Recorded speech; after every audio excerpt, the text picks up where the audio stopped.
The Tuskegee Airmen were a vital element of the U.S. war effort during World War II. And Ron Hyde explains why one local woman thinks she should be at Tuesday's inauguration with the Tuskegee Airmen.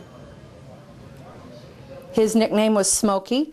Maurice Esters, Tuskegee Airmen, the all-black force of elite pilots which had a major impact in World War II and led to an integrated U.S. Army. Partly responsible for sinking a German destroyer, Esters loved to fly and loved his country at a time when his country didn't always love him.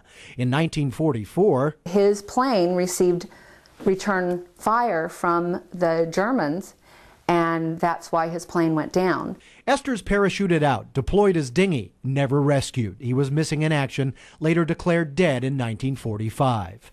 Diana Rafalski of Fairfield is Esters' niece. She's ecstatic the Tuskegee Airmen have been invited to Tuesday's historic inauguration.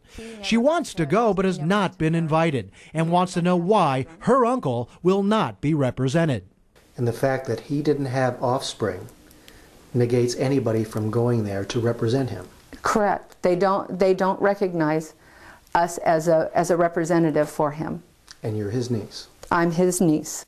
Senator Dianne Feinstein's in charge of the inaugural list, and her office tells us they appreciate Esters' service, but the invitation is only for the 330 remaining Tuskegee Airmen, no exceptions.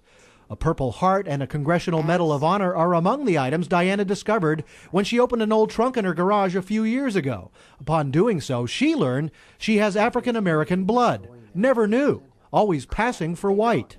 When her uncle was inducted into the Iowa Aviation Hall of Fame, let's just say she represented him with distinction. When they called my uncle's name and I stood up and walked to the podium to accept, it was dead silent because they're thinking, what is this woman doing here?